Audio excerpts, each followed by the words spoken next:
Lyra had always known she was different from other elves.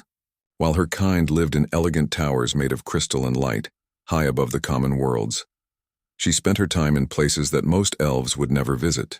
The research facility on Kethis Prime was old and broken, a place where the Elf Empire had once tried to do great things but had given up long ago. The planet itself was dying, its atmosphere turning a sickly yellow, its oceans turning into salt. Most elves had forgotten about Kethis Prime. Most elves did not care what happened to it anymore. Lyra cared.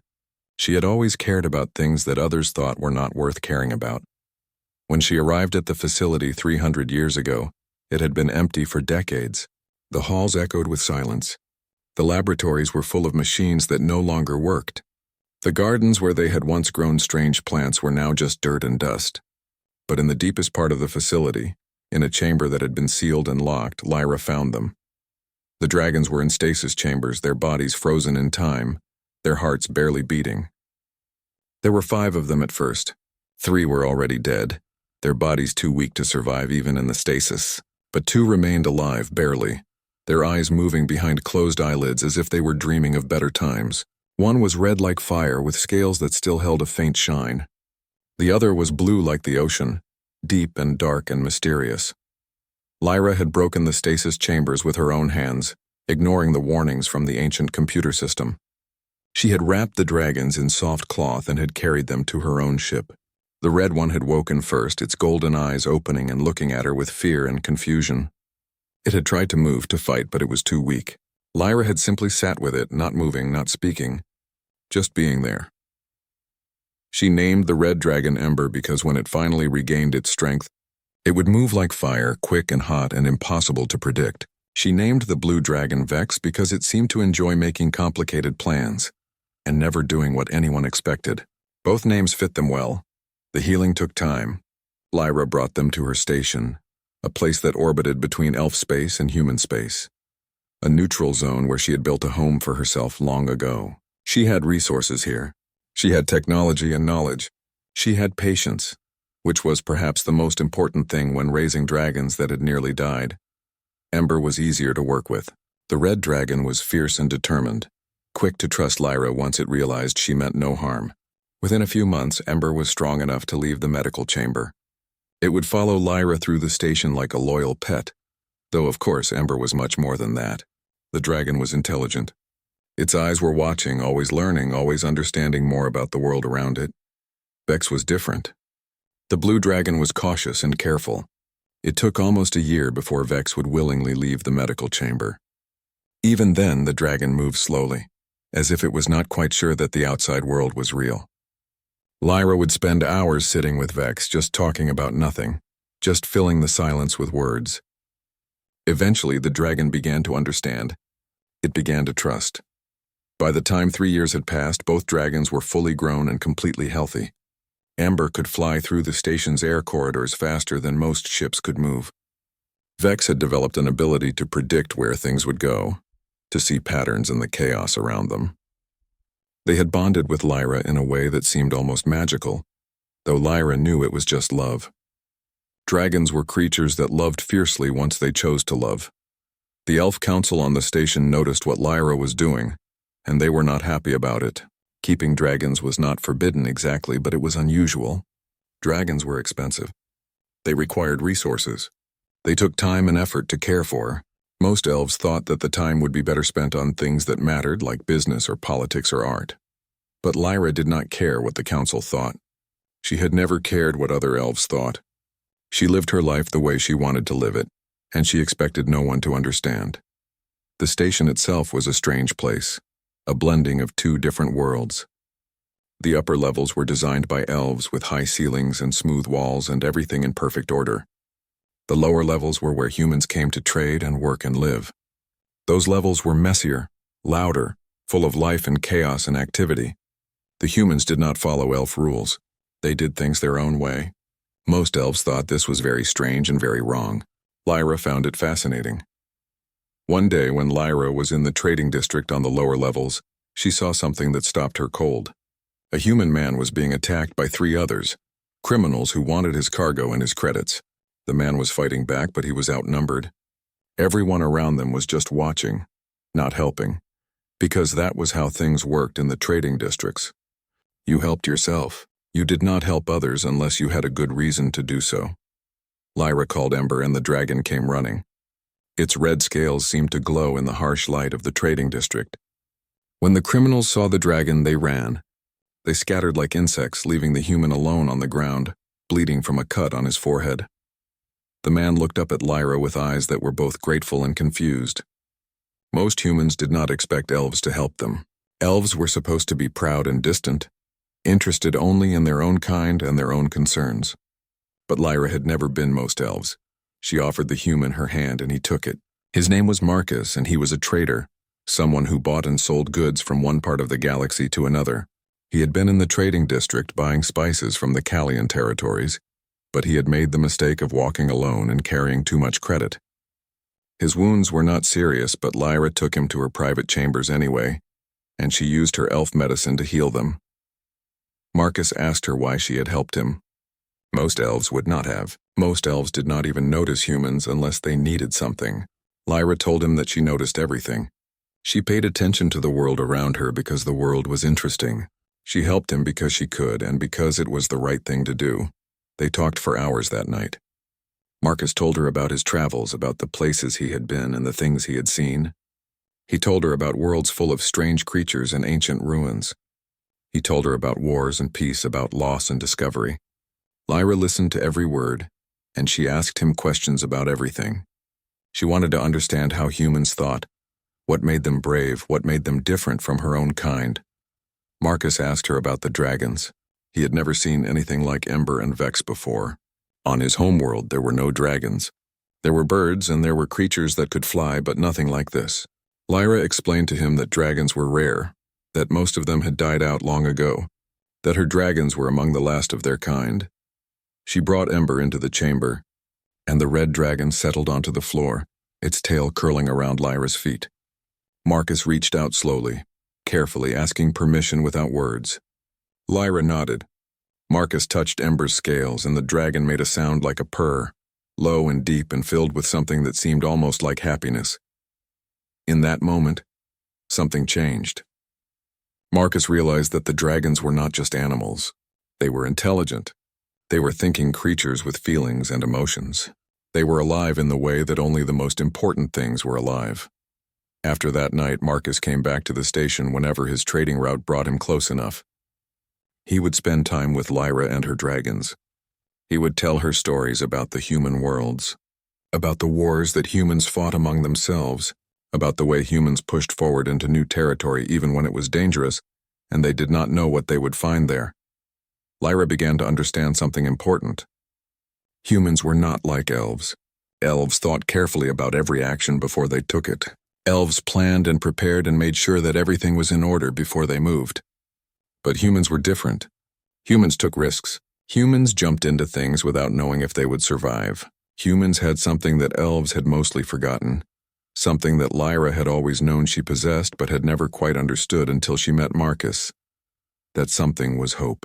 Humans had hope in their hearts, and they let that hope guide them forward. They hoped for better things, and that hope made them brave. They hoped for peace, and that hope made them fight for it even when the fighting seemed pointless. They hoped for connection, and that hope made them reach across the distance between different kinds of people and try to understand them. Lyra had felt that hope inside herself for so long, and finally, she had found someone who understood what that hope meant. She had found someone who shared that same quality with her. Marcus was not like other humans, but he was also not like elves. He was something new, something that did not fit into the old categories anymore. When Marcus had to leave, when his trading route called him away to other worlds and other business, Lyra felt a sadness that she had not expected. She had lived for so long without letting herself feel deeply for anyone. Dragons were different. Dragons were simple. Their love was uncomplicated and pure. But humans were complex. Their love came with questions and doubts and the fear that they might not be loved back. Still, when Marcus returned 6 months later, and he did not come alone. He had decided that his trading business was not as important as the connection he had made with Lyra.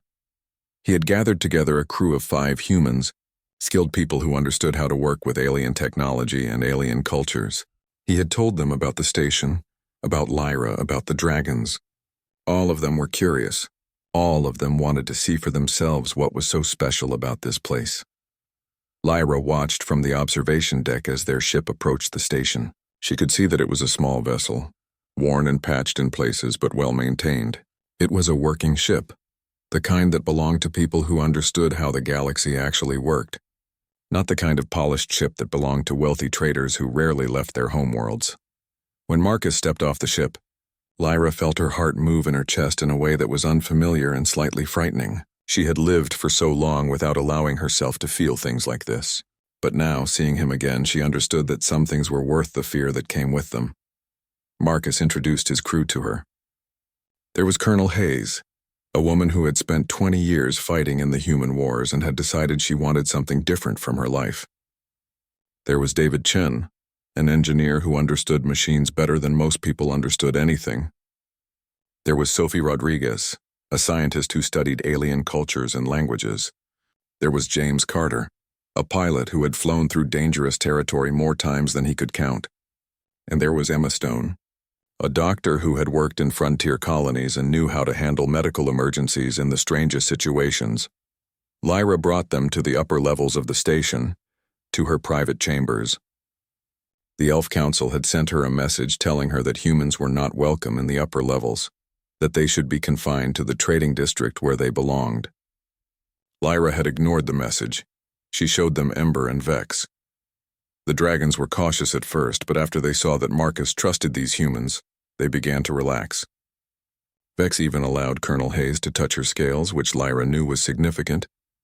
The blue dragon did not usually allow new people into her space so quickly. Over the next few days, Marcus and his crew worked with Lyra to understand the station better.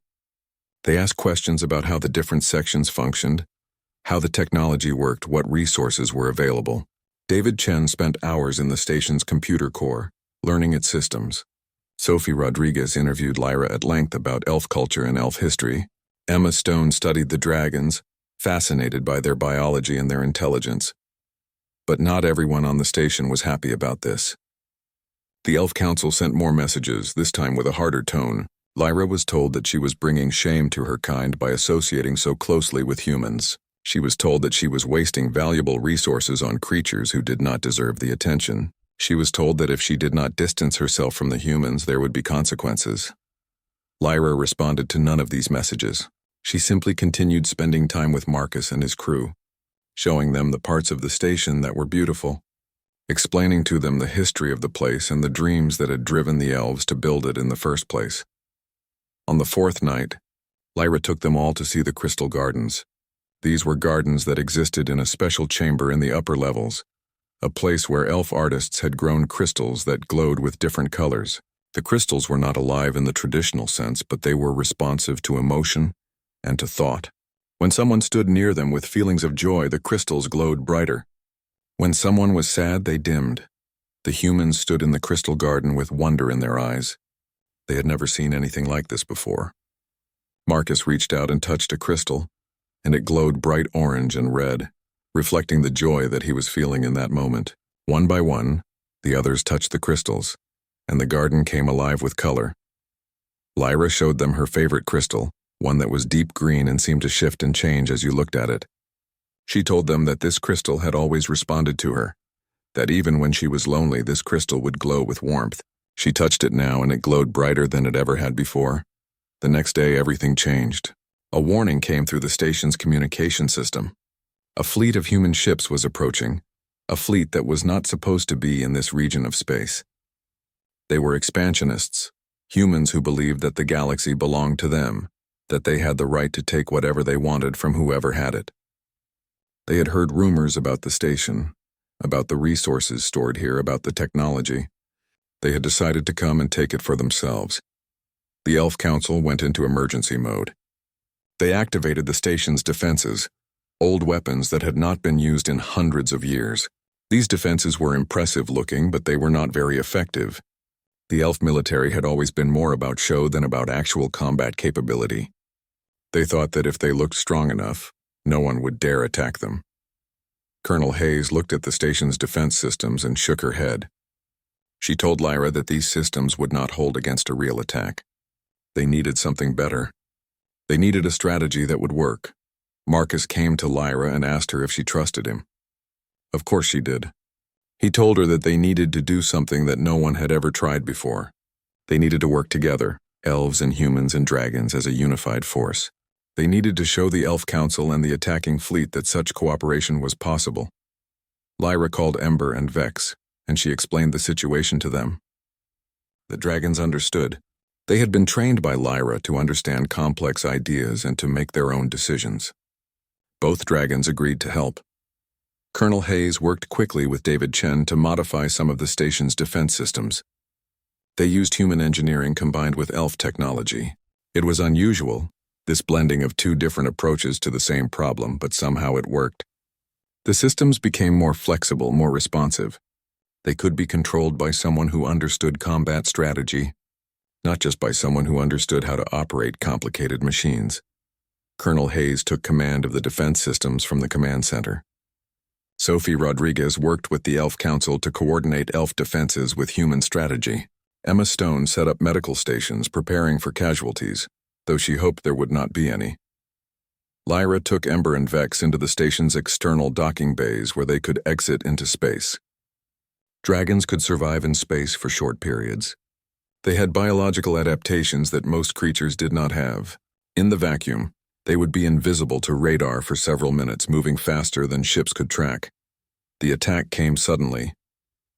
The human expansionist fleet fired on the station, weapons designed to damage but not destroy.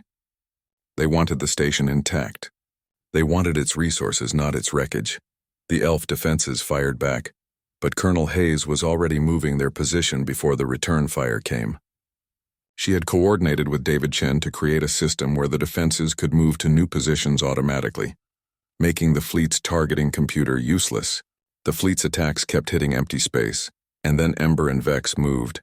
The dragons shot through space like living missiles. They moved in patterns that were unpredictable, weaving between the attacking ships. They were not trying to destroy the ships. Instead, they were performing a display of power, showing the fleet what they were dealing with. Ships were launched toward them, but the dragons were faster and smarter. They avoided every attack. The human commanders in the attacking fleet realized that something was very wrong. They had expected to find a weak station with old defenses. Instead, they had found something completely different. They had found a unified defense that combined elf magic with human intelligence. They had found dragons. The attacking fleet sent a message requesting terms. They were willing to negotiate. They did not want to fight something that was clearly more powerful than they were. Colonel Hayes responded with terms of her own. The attacking fleet would leave immediately and would never return. They would spread the word in human space that the station was protected, that it was not worth attacking. In exchange, the humans on the station would help teach the Elf Council about modern warfare and defense strategy. The fleet accepted these terms and departed. When it was over, everyone gathered in the crystal gardens again. The crystals were glowing with every color imaginable, reflecting the complex mix of emotions that everyone was feeling. Relief, exhaustion, hope, joy, sadness that some things had been lost, excitement that new things were beginning. The Elf Council called a formal meeting with Lyra, with Marcus and his crew, and with representatives from the Dragon Sanctuary on another world. They had to discuss what had happened and what it meant for the future of the station, and for the relationship between elves and humans. Lyra stood before the council with Marcus beside her and Ember and Vex behind her. She told the council that things had to change. The old ways of keeping species separated, of believing that one kind was better than another, those ways were not working anymore.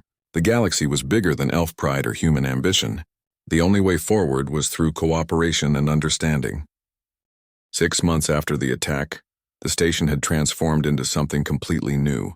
The boundaries between the upper levels and the lower levels had been broken down. Humans now worked in laboratories with elf scientists. Elf merchants studied human business practices. Everyone was learning from everyone else, and the results were remarkable. David Chen had been working with the station's primary computer system, trying to understand the ancient elf technology that ran it. He discovered something incredible hidden in the oldest files of the system. The elves had once created a technology for faster-than-light communication that was even more advanced than anything the humans had. But they had abandoned it hundreds of years ago because they thought it was too dangerous. With David's help and some creative human problem-solving, they managed to restore parts of this technology. Sophie Rodriguez was working on a detailed translation of elf history. She had been interviewing Lyra and other elves on the station, learning about the old days when elves explored space with nothing but curiosity driving them. She was writing a book about this history, a book that would be published on human worlds and would change the way humans thought about elves. No longer would humans see elves as cold, distant creatures interested only in their own superiority. Instead, they would see elves as explorers and dreamers, creatures who had once been like humans in their curiosity and courage. Colonel Hayes had taken a position as the station's official security coordinator. She was training both humans and elves in combat tactics and defense strategy. At first, the elves had resisted this. They believed that violence was primitive, that civilized beings did not need to know how to fight. But after the attack, after they had seen what happened when they were unprepared, they began to understand. Colonel Hayes taught them that knowing how to defend yourself was not the same as wanting to fight. It was about being prepared for reality. It was about being strong enough to protect the things you loved. Emma Stone had set up a medical research program with an elf healer named Arathor. Together, they were discovering that human medical science and elf healing magic could work together in ways that neither species had anticipated. By combining the two approaches, they were developing treatments for diseases that neither species had been able to cure on their own. This was perhaps the most important work being done on the station because it was saving lives. James Carter had become fascinated with how dragons flew. He spent hours watching Ember and Vex, studying their movements, trying to understand the physics of how such large creatures could move so gracefully through the air and through space. He began working with Lyra and the dragons to learn their patterns.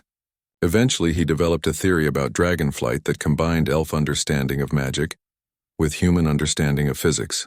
It was a theory that explained things that no one had been able to explain before. But not everything was perfect. Change was happening fast, and not everyone was happy about it. There were elf families who felt that their culture was being destroyed by human influence. There were human traders who thought that the alliance was unfair, that humans were giving away valuable technology without getting enough in return. There were politicians on both sides who saw the alliance as a threat to their power. Lyra received a message one day from a group of conservative elf leaders.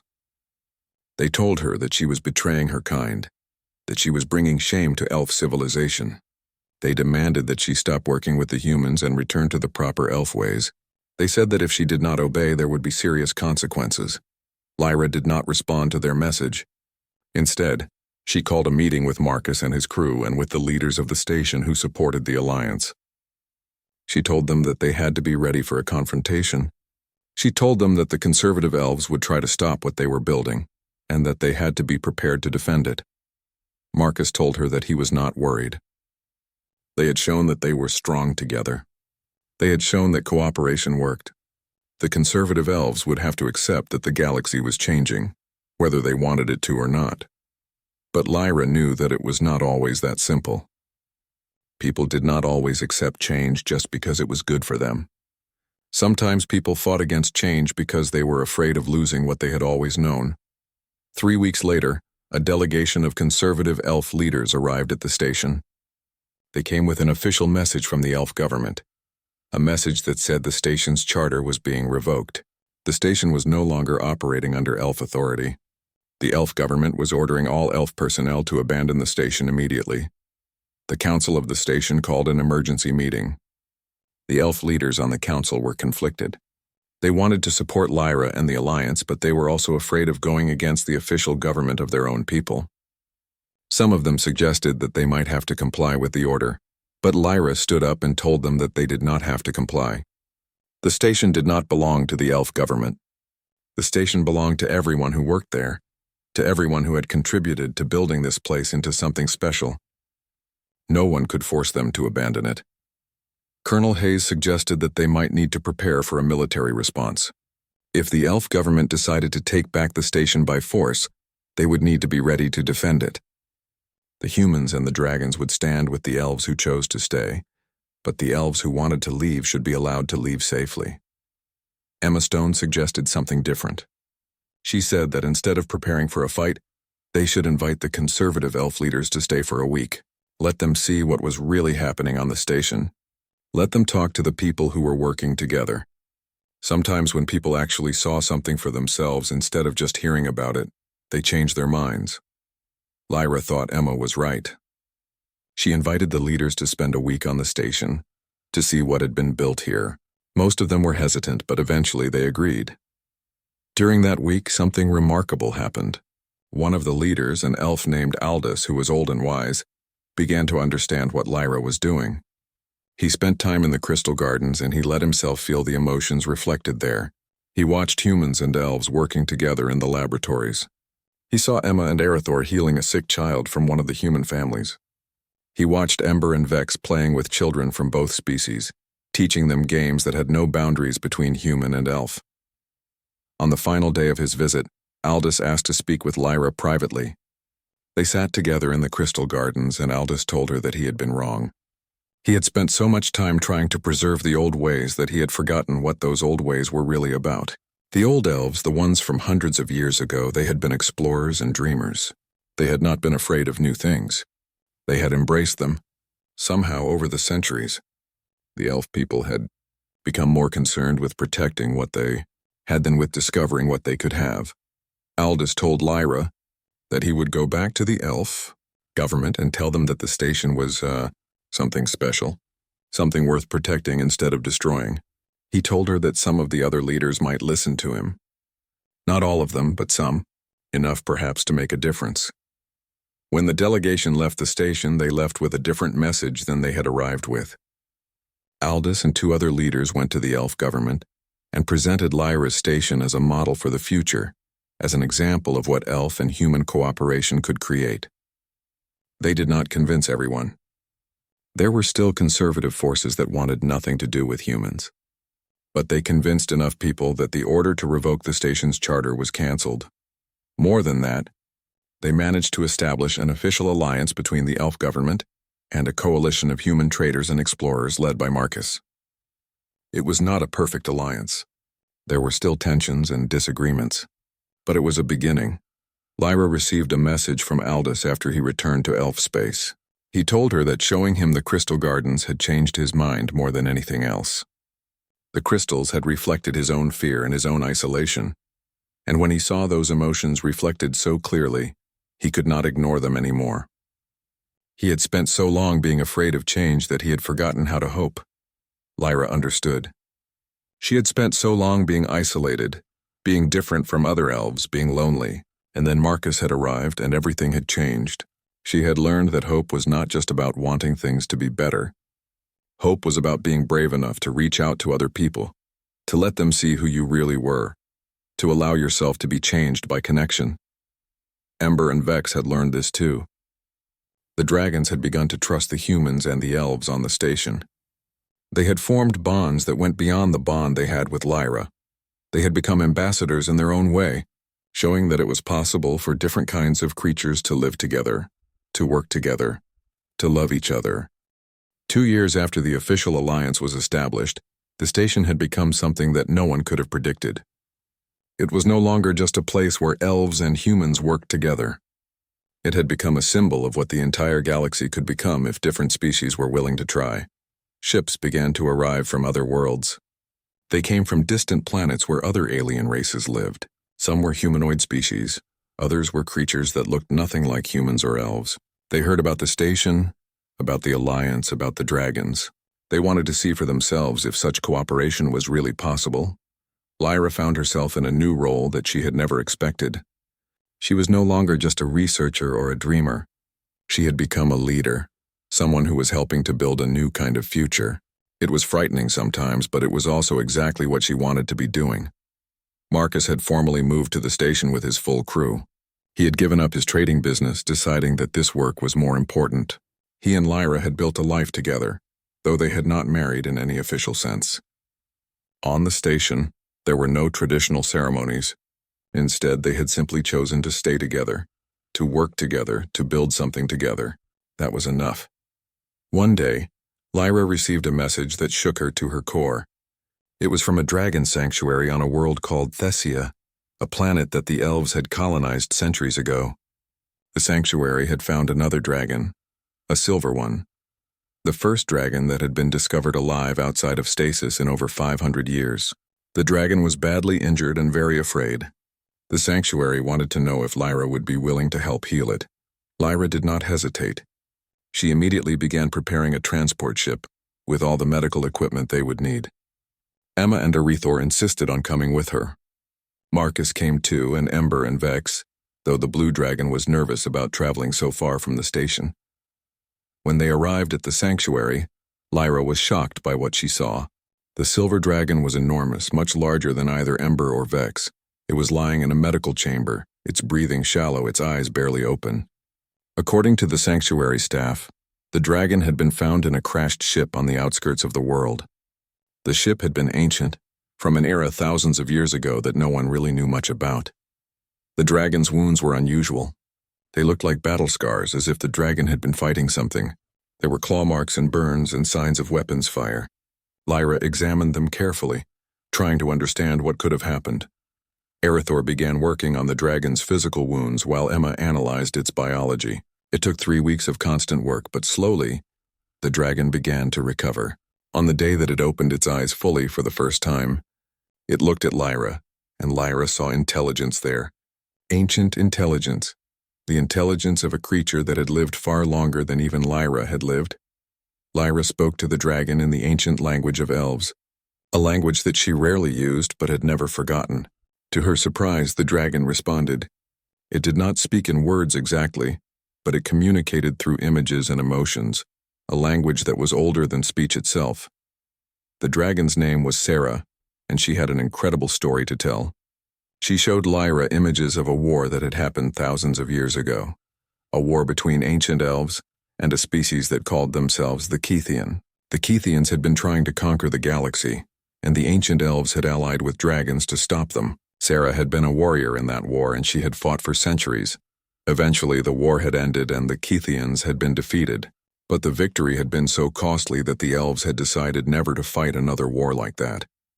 They had sealed away records of the conflict and had gradually forgotten about it. Even the dragons had been locked away, their memory of the war considered dangerous by later generations of elves. But Sarah remembered. She had been placed in stasis to heal from her wounds, and she had remained in stasis for thousands of years. The ship that had crashed recently must have malfunctioned, bringing her out of stasis at the wrong time and in the wrong place. Lyra shared this information with Emma and Arethor, and they were stunned. This meant that the elves had a far more complex history than they had believed. This meant that ancient elves had been warriors and had been brave enough to stand against threats to their world. When Sarah was strong enough to talk more, she told them something else. She told them that the Kethians were not completely destroyed. They were still out there in deep space in a part of the galaxy that no one explored anymore, and they were beginning to wake up again. They were beginning to move towards settled space. Lyra knew immediately what she had to do. She had to take this information back to the station. She had to tell the leaders of both the elf and human governments. They had to prepare for a threat that they did not even know existed. When Lyra returned to the station with Sarah, Marcus understood immediately that something significant had changed. Lyra told him everything, and Marcus's first instinct was to start planning defenses. But Lyra told him that they did not need defenses right now. What they needed was understanding. They needed to learn the history that had been hidden from them. Aldous, the elder elf who had helped stop the conservative movement against the Alliance, came to the station at Lyra's request. When he heard Sarah's story, he wept. He wept because it meant that the history he had been taught was incomplete, that the truth had been kept from his people for thousands of years.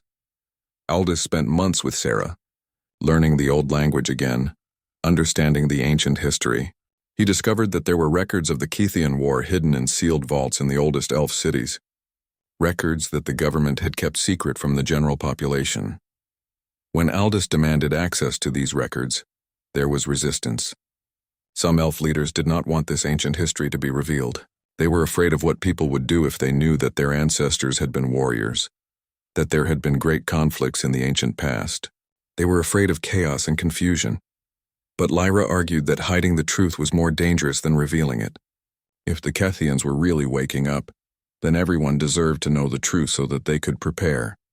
She argued that the alliance between humans and elves had been built on honesty and transparency. Hiding the truth would undermine everything they had worked to build. Eventually, the elf government agreed to release the records. They were made available to historians and scholars from both human and elf societies.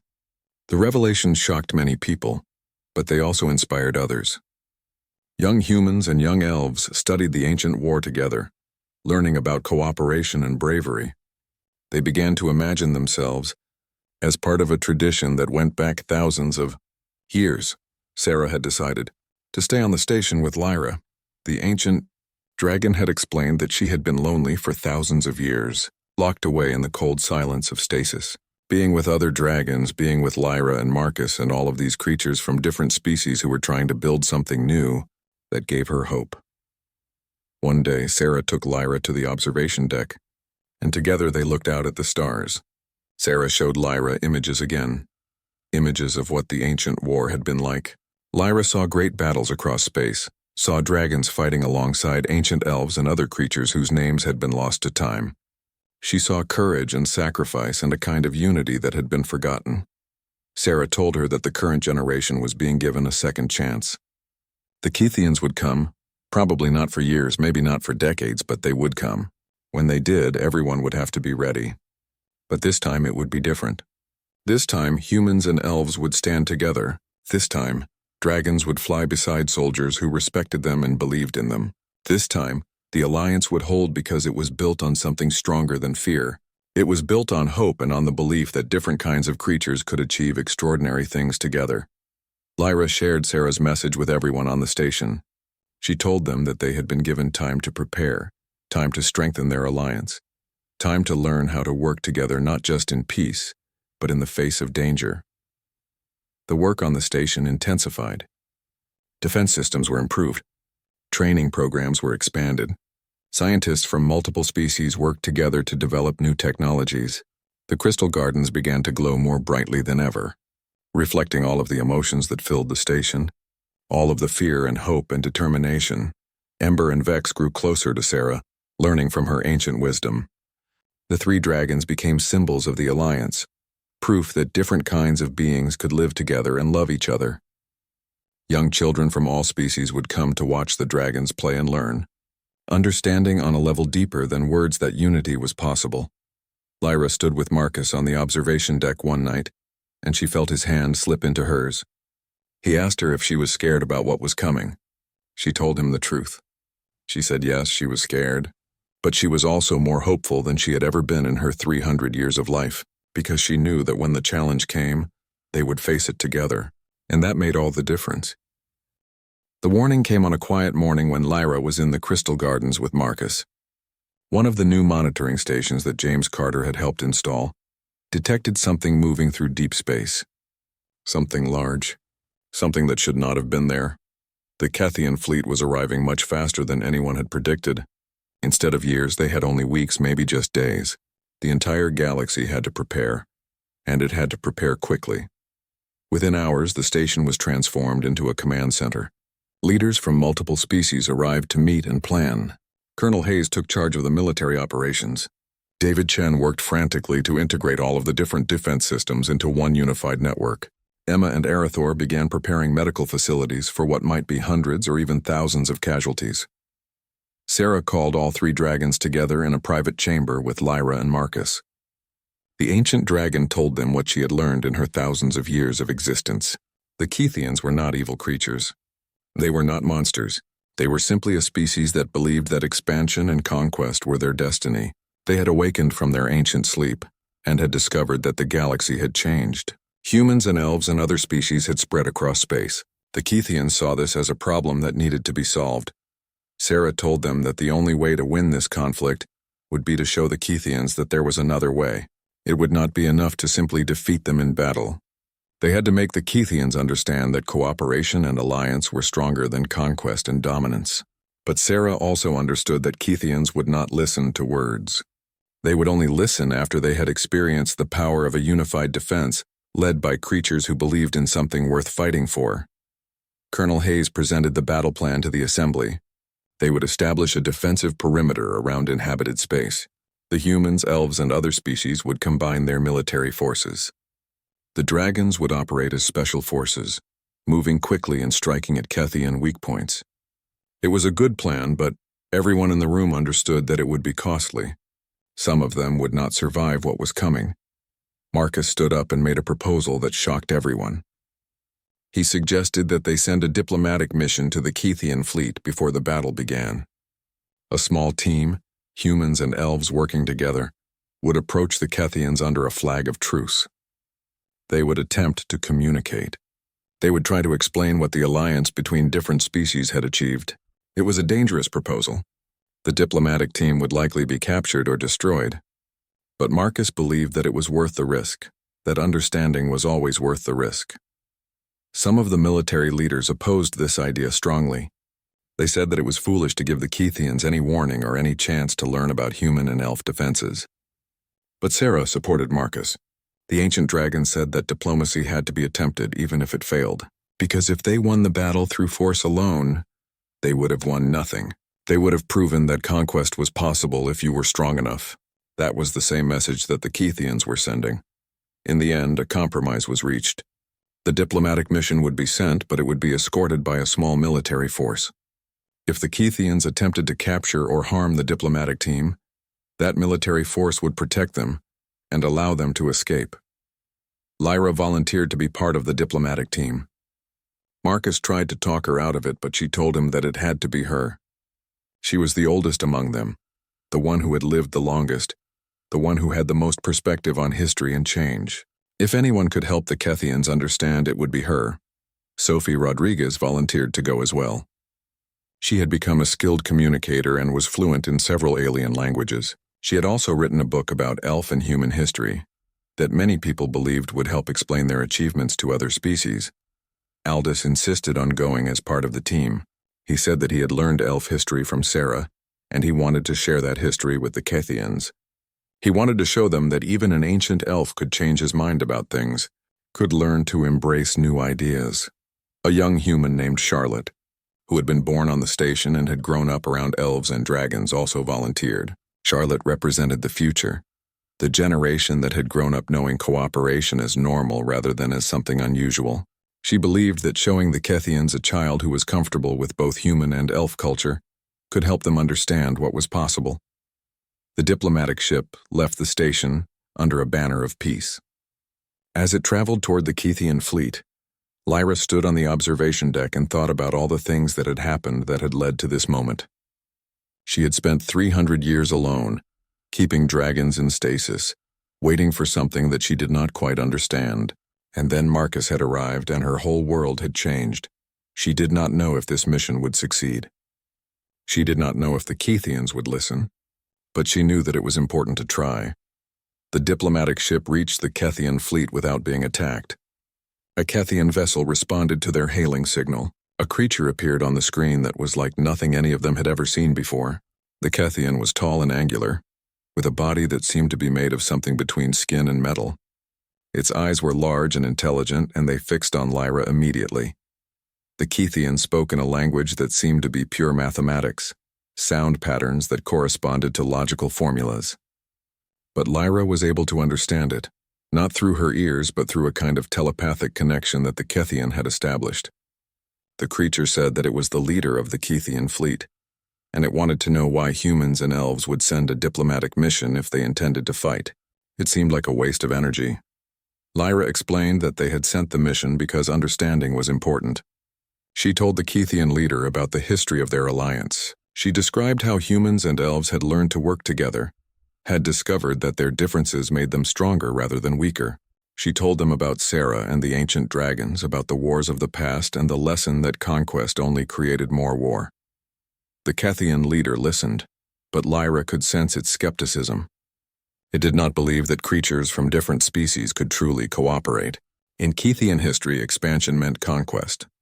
There was no other model in their experience. Sophie stepped forward and showed the Kethian leader her book. She played recordings of humans and elves working together, of children from different species playing and learning together, of the crystal gardens glowing with shared emotions.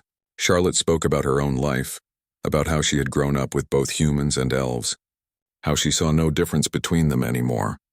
But it was Sarah's message, transmitted through Lyra, that seemed to finally reach the Kethian leader. Sarah spoke to the leader through the telepathic link, and her ancient voice carried the weight of thousands of years. Sarah told the leader that she had been a warrior in an ancient war, that she had fought for conquest and victory. She told him that she had learned that this path only led to more suffering.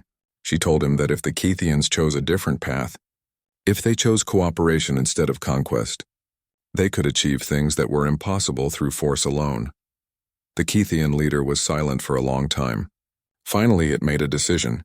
It told Lyra that it would agree to a truce. The Kethian fleet would not attack inhabited space. Instead, the Kethian leader would send a small delegation to meet with the leaders of the Alliance. The Kethians wanted to understand what this cooperation was about, whether it was truly possible for their species to be part of it. When the diplomatic team returned to the station, they were welcomed with celebration. But Lyra knew that the real work was just beginning. Hosting the Kethian delegation, teaching them about cooperation, helping them to understand that there was more to existence than conquest and expansion, that would take time and patience. Over the following months, something remarkable happened. The Kethian delegation began to understand. They studied the Alliance and saw how it worked. They spent time with dragons and realized that great power could be used for protection instead of conquest. They learned elf history and human history, and realized that both species had achieved more through cooperation than either ever could have achieved alone. Slowly, the Kethian fleet became part of the Alliance. Not all Kethians agreed with this change. Some continued to believe that conquest was the only way, but most of them, led by their leader, chose a different path. Years passed. The station grew larger and more complex. More species joined the Alliance. The dragons, Ember and Vex and Sarah, became ambassadors and teachers, helping young creatures from different species understand each other. Lyra was old now, even for an elf. But she showed no sign of slowing down. She continued to work at the station, to dream new dreams, to imagine what might be possible if all the different creatures in the galaxy could work together. She was no longer lonely. She had Marcus beside her, and she had thousands of friends and colleagues from dozens of different species. She had dragons that loved her. She had a purpose that went beyond survival into something larger and more meaningful.